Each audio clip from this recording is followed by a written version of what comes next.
주 예수 그리스도로부터 은혜와 평강이 함께 하시기를 축원합니다. 오늘은 마태복음 16장 15절에서 24절 말씀을 봉독하겠습니다. 너희는 나를 누구라 하느냐?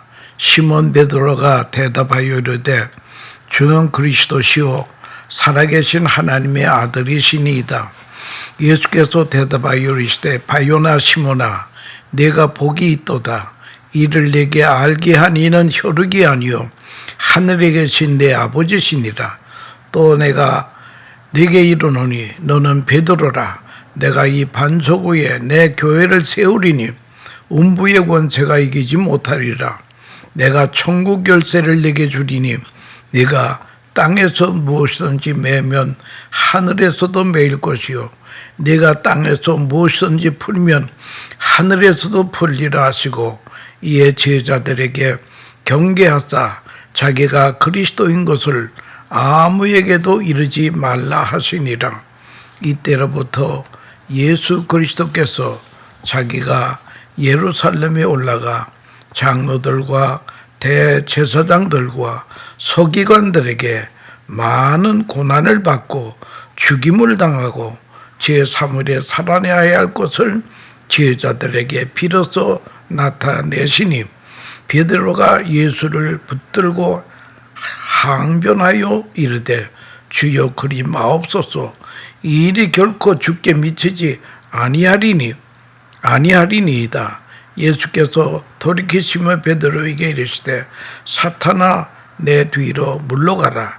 너는 나를 넘어지게 하는 자로다.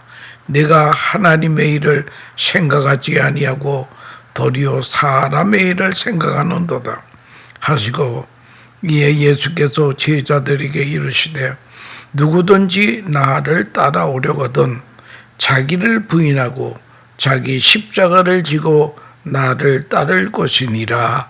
아멘.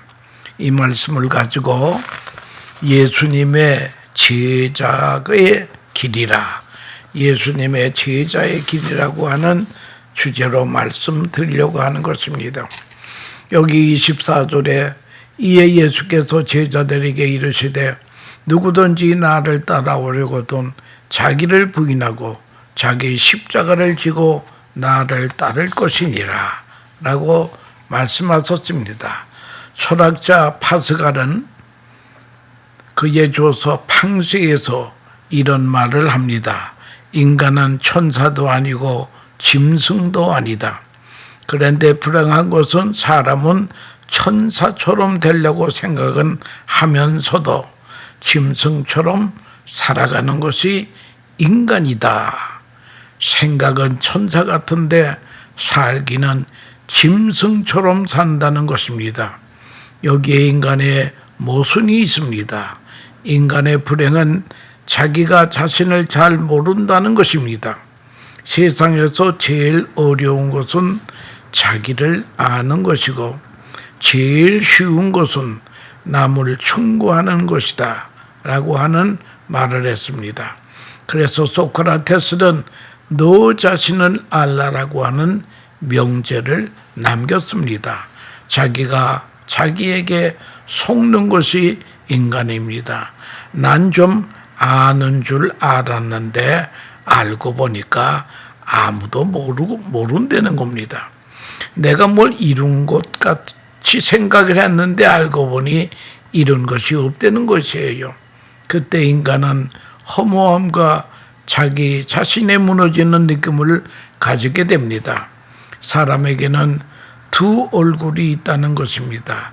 한쪽으로는 선하게 살고자 하는 내가 있고 악하게 살고자 하는 또 내가 있다라고 하는 것입니다. 한쪽은 의롭게 한쪽은 불의하게 산다. 두 가지 모습을 누구나 다 가지고 있다는 거예요. 어떤 때는 이 두 가지 중 하나가 뚜렷하게 노출될 때가 있습니다. 건강하던 사람이 병이 들었습니다. 성공한 줄 알았더니 실패했습니다.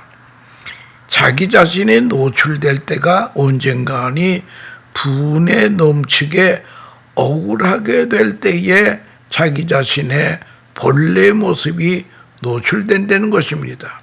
또 하나는 분에 넘치는 큰 칭찬을 받았을 때에 자기 자신이 노출된다라고 하는 것입니다. 사람이 실패하고 절망했을 때에 어떤 모습으로 나타나느냐, 칭찬받고 성공했을 때에 어떤 모습으로 나타나느냐, 자기 자신의 정체를 잃을 때가 종종 있다라고 하는 것입니다. 심리학자인 프로이드는 심리학에서 슈퍼에고와 트루에고를 말하고 있습니다. 다시 말하자면 초자연적인 자아가 있고 또 하나는 진실한 자아가 있다는 것입니다. 진짜 자기와 거짓된 자기가 있다는 것입니다. 이 두 사이에 갭이 멀면 멀수록 고민도 많습니다. 이 갭이 줄어들어서 진짜 나를 아는 사람은 평안하다는 것입니다. 이것은 심리학적인 분석입니다. 마음에 허풍이 있는 사람은 고민도 많습니다. 애당초 자기를 낮추어서 생각하고 자기 진실을 긍정하고 사는 사람이 귀하다고 하는 그런 것입니다. 오늘 말씀 중에서 마태복음 16장 19절은 아주 유명한 성경 구절입니다. 예수께서 제자들에게 말씀하시기를 세상 사람들이 나를 누구라고 하느냐? 너희는 나를 누구라고 생각하느냐? 이때에 수제자 베드로가 나타나서 주는 그리스도시요 살아계신 하나님의 아들이십니다. 유명한 신앙 고백을 했습니다. 이때에 예수께서 크게 칭찬하시고 그리고 굉장한 약속까지 주십니다. 이 반석 위에 이 신앙 고백 위에 내 교회를 세우라. 그리고 내가 너에게 천국 열쇠를 준다. 네가 땅에서 매면 하늘에서도 매일 것이요 땅에서 풀면 하늘에서도 풀리라. 천국 열쇠를 준다. 엄청난 약속을 하셨습니다. 특권을 주셨습니다. 바로 이 시간입니다. 이 축복의 시간을 생각하며 구름 위에 떠 있는 기분이 바로 베드로의 기분이었습니다. 이때에 예수님은 엉뚱한 말씀을 하시는데 인자가 죽임을 당하고 사흘 만에 부활할 것이다. 십자가를 질 것을 예언하십니다. 베드로의 마음은 최고로 부풀어 올라가 있는데 주님은 십자가를 지시겠다는 것입니다. 너는 천국 열쇠를 가질 것이다. 그러나 나는 십자가를 진다. 베드로는 당황했습니다. 22절에 베드로가 예수를 붙들고 항변하여 이르되 주여 그리 마옵소서. 이 일이 결코 주께 미치지 아니하리이다. 주님은 이스라엘의 왕이 되시는 순간입니다. 바로 이 순간인데 웬 불길한 십자가를 말씀하시는 것입니까? 그래서 베드로는 항변하고 만류를 하는 것입니다. 아마 베드로는 생각하기를 내 성경 상식으로는 메시아는 영광의 메시아로 이해가 되었습니다. 그러나 예수님의 인기는 지금 왕으로 메시아로 추대하려는 분위기가 절정에 올라가 있습니다. 예수님, 내가 있지 않습니까? 누가 예수님을 건드리겠습니까? 아마 이런 생각을 했을 것입니다. 십자가라니요? 말도 안 됩니다. 이것이 바로 베드로의 마음입니다. 그럴 때에 23절에서 예수께서 돌이키시며 베드로에게 이르시되 사탄아 내 뒤로 물러가라. 너는 나를 넘어지게 하는 자로다. 네가 하나님의 일을 생각하지 아니하고 도리어 사람의 일을 생각하는도다 하시고 조금 전에는 베드로라고 하시며 이 반석 위에 내 교회를 세우리라. 그리고 천국 열쇠를 주너라 하시더니 지금은 베드로 보고 주님께서 사탄아 물러가라 이런 말씀을 하시니 얼마나 충격적인 말씀입니까? 바른 신앙 고백을 하고 천국 열쇠를 가진 사람이지만 잠깐 생각을 잘못하는 순간 사탄이 될 수도 있다라고 하는 것입니다. 너는 나를 넘어지게 하는 자로다. 자기 일만 생각하고 하나님의 일을 생각하지 아니하는 자로다 라고 말씀하십니다. 그래서 너는 사탄이다. 너는 베드로다. 아니 너는 사탄이다. 여러분 베드로와 사탄 사이에 내가 있다는 것을 명심해야 합니다. 나라는 사람은 베드로도 될 수 있고 어느 순간 사탄이도 될 수 있는 존재라 하는 것을 우리가 알아야 된다라고 하는 것입니다. 이 귀중한 시간에 예수님은 소중한 말씀을 하십니다. 내 제자가 되려면 24절에 이에 예수께서 제자들에게 이르시되 누구든지 나를 따라오려거든 자기를 부인하고 자기 십자가를 지고 나를 따를 것이니라. 여기에서 예수님께서는 제자가 되는 길을 세 가지로 말씀하고 있습니다. 첫째는 자기를 부인하고, 두 번째는 자기 십자가를 지고, 세 번째는 나를 쫓을 것이니라. 이 세 가지는 기독론과 구원론에서 아주 중요한 교훈을 함축하고 있는 오묘한 말씀입니다. 주님의 제자가 되기 위해서는 첫째, 자기를 부인하라. 이 말씀은 강압적인 것도 아닙니다. 스스로 부인하라는 뜻입니다.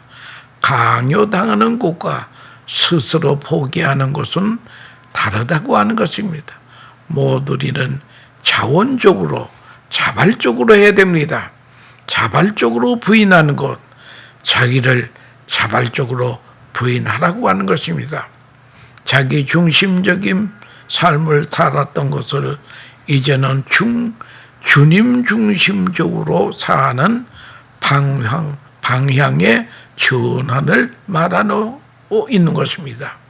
그러니까 쉽게 말하자면 자기를 부인한다라고 하는 것은 내 마음의 왕좌에 내가 그동안 앉아서 좌지우지했는데 이제는 나는 내리앉고 내 마음의 왕좌에 주님을 왕으로 모시는 것, 이것이 바로 자기를 부인하는 것이라고 하는 것을 알아야 될 것입니다.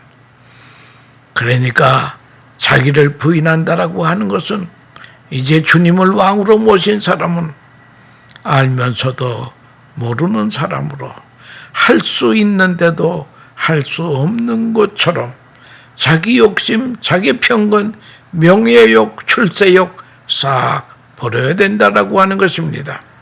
마태복음 19장 27절에 베드로가 저는 모든 것을 버리고 주를 따르나이다. 직업, 어부, 배 다 버렸습니다. 그러나 베드로는 자기를 부인하지는 못했습니다. 아직도 출세욕, 명예욕이 그 마음에 자리 잡고 있더라는 것입니다. 이걸 버리지 못했습니다. 버릴 때 버려야지 만약 못 버리면 빼앗긴다라고 하는 것도 알아야 될 것입니다. 공자 선생님의 말씀 중에 공자도 일찍이 부모를 여의고 아주 어려운 생활을 하며 살았다고 합니다. 그는 4가지 금지의 말씀을 했습니다. 첫째는 편견과 주관에서 벗어나라. 편견과 주관에서 벗어나라. 두 번째는 자신의 생각을 무리하게 관철하려고 하지 마라. 자신의 생각을 꼭 관철해야 되겠다고 하는 그런 생각하지 말라는 거예요. 세 번째는 자기 판단에 집착하지 말라. 자기 판단이 몽땅 오를 수는 없는 것 아니겠습니까? 네 번째는 자기 사정에만 매이지 말라. 다른 사람의 사정도 좀 보아라 이겁니다. 이 말은 한마디로 자기를 부인하라는 그런 의미가 되겠습니다. 자기 자신을 부인하라는 것이 첫째 조건이요. 두 번째는 자기 십자가를 지고라고 하는 말입니다. 여러분, 우리가 기도하지 않습니까? 무엇을 기도합니까? 십자가 좀 지나가게 해주세요. 십자가 벗어놓게 해주세요 하는 그런 기도를 합니다. 이런 고통을 내게서 지나가게 해주세요.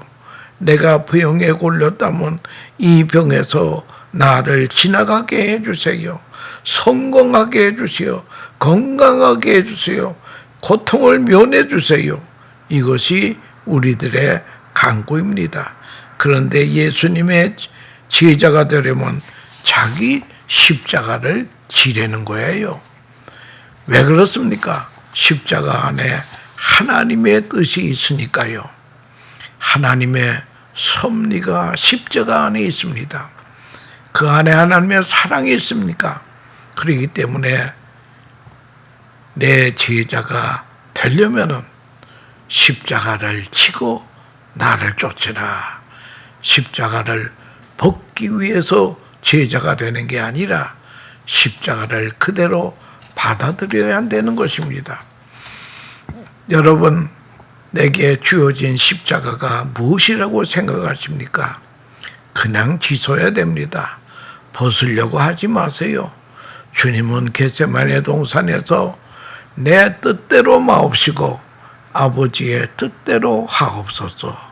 그래서 그리스도의 제자된 우리도 기도할 때에 내 소원 다 말하세요. 그러나 마지막에는 내 뜻대로 마시고 주님 뜻대로 이루어 주세요. 마지막 기도를 잘해야 됩니다. 그리고 십자가를 주님은 지십니다. 아버지께서 내게 주시는 잔을 내가 마시지 않겠느냐? 이것이 십자가를 지는 방법이옵시다. 내게 주어진 것이니 줘야 됩니다. 벗으려고 하지 말고 피하려고 하지 말고 그대로 지려는 거예요. 이 십자가는 주님이 나에게 필요해서 주신 거라는 거예요. 이것은 나에게 절대 필수하다는 것입니다. 우리 일생 뒤돌아볼 때에 우리가 많은 고난을 겪었습니다. 그러나 가만히 생각하면 그 고난의 역사가 없었더라면 오늘 내가 존재하게 되겠는가 하는 것입니다. 내게 주어진 십자가 안에 하나님의 능력이 있고 지혜가 있다라고 하는 것을 알아야 됩니다. 십자가를 벗고 주님을 쫓으려는 성경 말씀이 없습니다. 십자가를 지고 주를 따르려는 거예요. 이것이 제자의 길이라고 하는 것입니다. 내게 당한 고난이 십자가라면 내가 줘야 됩니다. 세 번째는 나를 쫓으라. 자기를 부인하고 자기 십자가를 지고 세 번째는 나를 쫓으라. 주님이 나의 길과 진리요 생명 되심을 우리는 믿습니다. 주님을 전적으로 수락해야 됩니다. 주님의 말씀에 대한 전적인 수락이 중요하다는 거예요. 토탈 액셉턴스가 중요하다는 거예요. 그리고 우리는 주님께 전적인 헌신이 있어야 됩니다. 토탈 커미트먼트가 있어야 됩니다. 그리고 우리는 주님의 말씀에는 절대 순종하는 토탈 오비디언스가 있어야 된다는 거예요. 주님의 명령에 전적 수락, 무조건적으로 아멘입니다. 주님의 교훈을 100% 수용해야 해요. 그리고 토탈 디스플린이라는 말이 있습니다. 제자도를 가야 된다는 거예요. 제자가 가는 길을 가야 된다는 거예요. 전적인 헌신, 운명을 주께 맡기는 것입니다. 이것이 예수를 따르는 자의 기본 자세라고 하는 것입니다. 나를 따르라. 네 길을 버리고 나를 따르라. 내 생각, 내 계획 버리고 주님의 생각을 수용하려는 것이요. My way가 아니고 His way를 수용하려는 거예요. 이런 자세로 주님을 따르라는 것입니다. 하나님의 말씀은 전폭적으로 수용해야 됩니다. 자기를 부인하고 제 십자가를 지고 나를 쫓아라. 그래야 주님의 제자가 된다라고 하는 그런 말이 되겠습니다. 우리나라에 많은 선교사님이 오셨는데요. 그 선교사님 중에 웬 워커라고 하는 선교사님이 계셨습니다. 이분이 동네를 다니면서 전도를 합니다. 서투른 한국말로 예수 믿으세요. 예수 믿고 구원받으세요. 그때에 동네에 불량배들이 와서 서양 귀신 물러가라 쫓아다니면서 그렇게 합니다. 여자들이 교회 가서 글도 배우고 성경 공부를 하니까 여자들 도적질하는 서양 귀신 물러가라. 그러나 선교사님은 아무 반응도 하지 않고 주 예수를 믿으라만 외칩니다. 그러니까 주위의 사람들이 선교사님, 저들이 서양 귀신이라고 욕을 하는데 편안히 전도만 하시면 되겠습니까? 그때 선교사님이 저는 서양 귀신이 아니거든요. 내가 아니면 그만이지. 거기에 왜 내가 대답을 해야 됩니까? 여러분, 자기를 부인하고 자기 십자가를 지고 예수를 따르는 자의 모습이 바로 이 모습이라고 하는 것을 알아야 됩니다. 그러면 우리도 주님의 제자가 되어 그 영광, 그 능력, 그 지혜가 우리에게 전수가 된다. 트랜스포메이션이 된다라고 하는 것을 알아야 될 것입니다. 주님께서 승천하시기 직전에 제자들의 당부하신 말씀이 있습니다. 마태복음 28장 19절과 20절 유명한 말씀입니다. 이걸 가지고 Great Commission, 지상명령, 가장 큰 명령이라고 Great Commission이라고 말들을 합니다. 그 내용이 무엇인가 하면 그러므로 너희는 가서 모든 민족으로 제자를 삼아 아버지와 아들과 성령의 이름으로 세례를 베풀고 내가 너에게 분부한 모든 것을 가르쳐 지키게 하라. 볼지어다 내가 세상 끝날까지 너희와 항상 함께 있으리라 하시니라. 주님의 마지막 부탁이 교인 만들라고 하지 않았습니다. 제자 만들라고 했습니다. Make disciple을 분부하셨다고 하는 것입니다. 우리 예수님의 지상명령에는 4가지 의미가 있습니다. 첫째는 제자를 만들어라. 두 번째는 모든 민족에게 가라. Going 것이다. 세 번째는 baptizing. 예수님의 이름으로 세례를 주라. 네 번째는 teaching. 하나님 나라의 비밀을, 복음의 비밀을 가르치라고 하는 것이 이런 시상명령의 4가지 내용이라고 하는 것을 그걸 우리가 알아야 될 것입니다. 여러분, 제자는 그냥 되는 것이 아닙니다. 제자는 어떤 사람이 제자입니까? 첫째는 제자는 훈련된 사람이 옳시다. 훈련 안 된 군인이 어디 세상에 있겠습니까? 군인하면 훈련이 먼저라는 거예요. 그 다음에는 2번째는 제자란 뭐냐? 스승을 닮아가는 사람이었어요. 예수 닮는 것이 우리 제자의 평생 목표라고 하는 것을 알아야 됩니다. 3번째, 그 스승의 교훈을 남에게 전수하는 것입니다.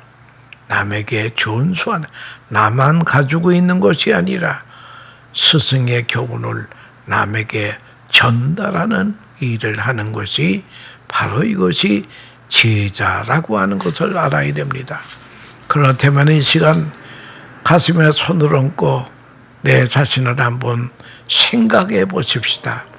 나는 교인인가 제자인가?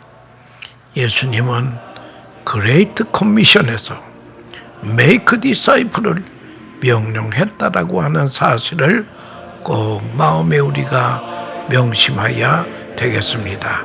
감사합니다.